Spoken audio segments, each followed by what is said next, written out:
Hi, my name's John Kraft from Kraft Built Incorporated. Craftbuilt.com is where you can find us. This is a little walkthrough of some millwork projects I've done. The first project's a floating bed I made for a customer that they didn't want attached to the wall, so that I had to change the design. There was the headboard I started working on here, the end table boxes with 2 drawers. That's after I wrapped them with veneer. And here's when I'm doing the final mortar finish on it, burnished look. Wasn't in the plan to finish the bottom of the bed, but I mocked up kind of a similar finish in case there was a reflection off the floor. Here's the acrylic feet going on. And I'm mocking up the parts on the headboard to make sure everything lays out correctly, and it speeds up my install. There's the install, said and done. It has a floating look to it. And it turned out real nice. I have USB charger ports on the bed along with the lights and remote. Here's another bistro table I made. This table comes in 5 models, 8 colors, solid Wenge edging, real wood veneers over an MDF panel. And here's closets I do. I could have added lights and doors to this if the customer wanted.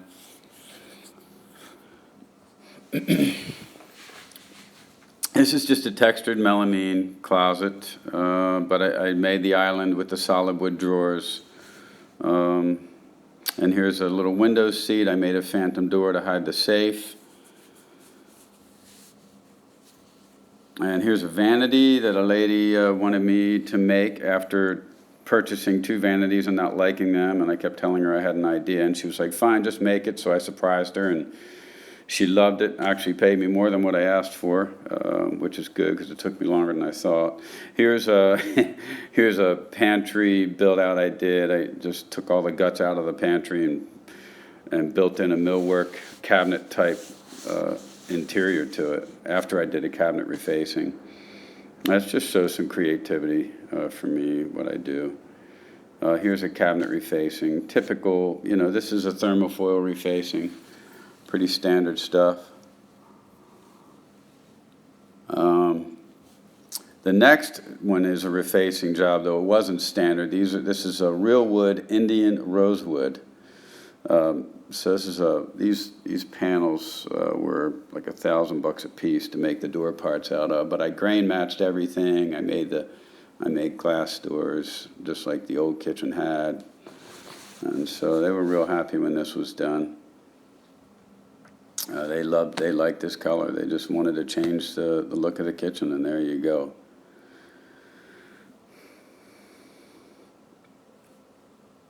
I think I repeated a picture there. Sorry about that. Just looks. That's a good look at the grain matching work.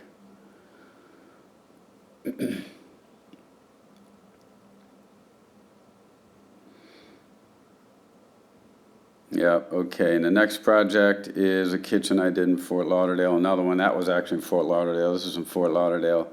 In the corner there, I took out 4 or 5 cabinets and I rebuilt the entire corner. I built new cabinets, and I supported the quartz, and I replaced cabinets. I put in like 16 of these Legra drawers, the stainless steel drawers all through the kitchen, but then I put a spice pull-out here, then I put a Lazy Susan cabinet, and then I put a 3-drawer cabinet, a base cabinet next to that, along with, we changed out the trash compactor for a wine fridge. Turned out real nice. Way more functional, especially, I put more spice pull-outs there. Here's a job on Lagos Island I did. It was an E-paste ceiling. Wasn't finished yet. We still had a finish coat to put on it. But there's the install. So we do really anything millwork. Here's another, it's a gloss kitchen. As you'll see, again, I do the pantry just to tie it in with the kitchen. I mean, it had the old hollow core bifold doors on it. What's worse than that? Not much. So I add the gloss panel doors just to tie it all in with the kitchen, make it look like part of the kitchen. Here's another Italian kitchen I installed on Lagos Island, same job. I could make this kitchen, same exact kitchen, for half the money if you're interested. Amazing money they want for this stuff. Here's a job for Ruth Chris. I did an entire install in Fort Lauderdale. There was another company providing the millwork. I was called in to do the install. They were short on manpower, so I brought my team in, and we came in and got busy there. It was, I'll tell you, a lot of problems. The millwork company was sending a lot of bad parts, things that didn't fit, things that were different thicknesses in the same place, and I was a problem solver. I think the superintendent, project manager guys there, the actual construction company doing that job was very happy I was on site. We worked well together and just got things done, solved problems, and made things happen. So, but I enjoyed this job. It was fast. Every night we had to reopen the restaurant. We had to be out of there by 4 o'clock, I believe, so they could be open by 5 o'clock or 4:30. Can't quite remember. And then we timed out for Christmas and New Year's and came back, and we did some other things. So yeah, there's just walking around here seeing some of the job. Now the dining room, we needed to do these box beams over the ceiling, and they didn't have a solution. The design work wasn't very good. They didn't have a way to hang the boxes from the ceiling, and they didn't have a way to tie the boxes into the crown molding. So I came up with a solution for all that. I made these little boxes you'll see there where the box beams are dying into. That's before they painted. And here's where we're putting the all thread in with unistrut up above the ceiling so I can hang the box beams. They didn't have solutions for this stuff, and I shouldn't have been coming up with those solutions, but I'm well versed in building and remodeling, period, and construction over 30 years, so I was comfortable with it. It was a pretty easy deal. I mean, these things were very light, so it was really not a big deal. Of course, you see them going over the air conditioner vents there. I mean, again, that's not me. That's the builder and the design team. So here's a knee wall we did by the kitchen.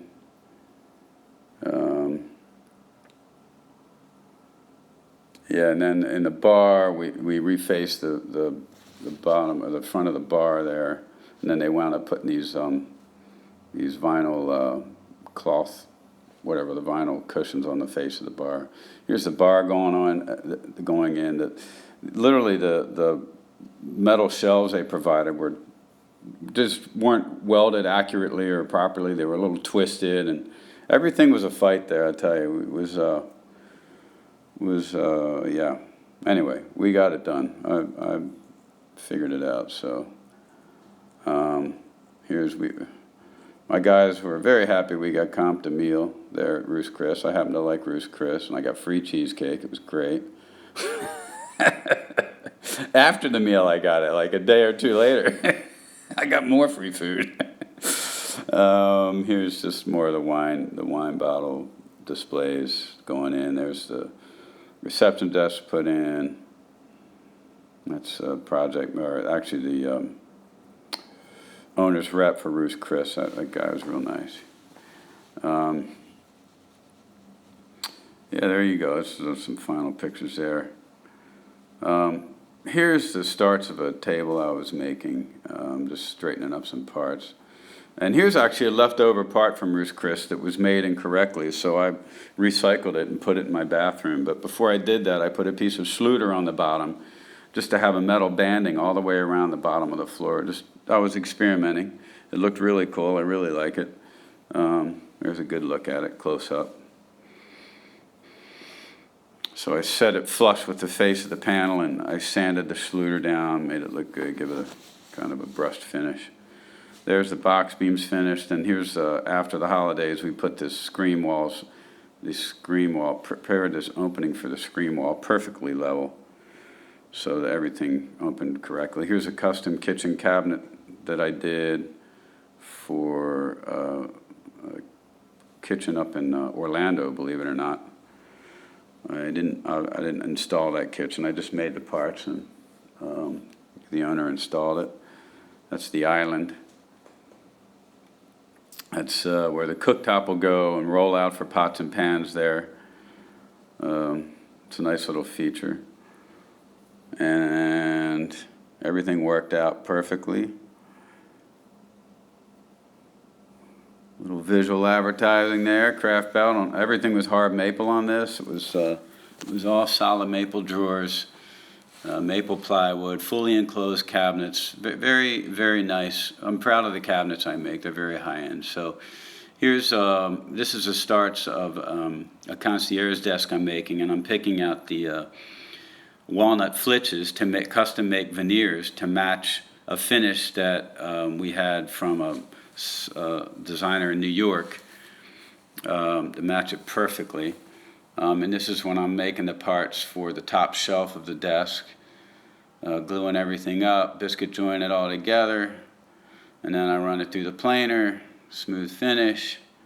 She's getting there, and that's a better look at it. And then I put a 1/4 inch quirk on the bottom edge, bottom corner of it. Excuse me, and then this is what it'll look like when it's applied to the desk itself, or the front. That's actually the apron. It's a floating apron on the face of that desk. It has a live edge on the bottom, so it's not intended to be straight. Here's when we were in finishing. I have a great finisher, one of the best in Florida. This guy works on $20 million properties. These are file cabinets and drawers. A right cabinet was for the computers and stuff here. We're loading it up to install. And this young lady doesn't realize how nice the desk is. She's going to have to replace that. And there it is, going in. It turned out real nice. I was very proud of the finish. This is a bleached finish with a 5% sheen, open grain. Gorgeous. The custom veneers wrap around. Everything's grain match, live edge, 1/4 inch quirk, like I said, lights underneath. It's a bronze metal toe kick on the bottom. This is, again, I didn't have much on design work. I had to figure this out on my own. There's a little vanity I made. It's a floating vanity. Again, grain matched the front, drawers. She wanted it to look like a block of wood, so I did that. Here's a bathroom. I actually did the entire remodeling job on the bathroom, but for the millwork, I made these cabinets to custom fit right where we needed them, how we needed them. You just can't buy stock stuff that's going to work like this. It's just that simple. And the apron on the front of the tub comes off so you can get into the motor, as well as an access panel there on the inside of the cabinet. Here's another floating corner vanity I did with a mirror, backlit mirror, and a matching ceiling panel. It's all, I wire brushed it real good to deepen the grain. I'm all about detail. Everything's, it's just, when you're doing this kind of work, it really needs to be perfect. So, I don't just use my eyes, I use my hands, and I'm feeling what I'm doing a lot, like just to make sure, checking for blemishes. Here's a Murphy bed, looks like a closet. You open it up, and it is, it's automatically opens, really, it opens by itself. Once you start to open it, it opens by itself, soft open. Legs automatically come out. It has lights, USB port chargers, and plug-in electricity. Let's see, has gloss panels in the back, glass shelves, a shelf in the back. I custom designed this entire bed. It has really neat features, and if you'll notice, you don't see any screws where it installs. I have a panel over a panel, so the gloss panels will just lift out of place. So it's just part of what I do. And we've worked in some of the finest houses in South Florida for sports stars, actors, and billionaires, so our capabilities and quality are there. I'm also a certified general contractor in the state of Florida, fully licensed and insured, and I'm capable of any residential building and remodeling projects. So if you have a designer or architect, we're happy to work with them. If not, we're happy to help you find one that's appropriate for your project. And there you go. Look forward to hearing from you. My phone number, direct line, is 954-826-8502. Thanks for watching, and have a great day.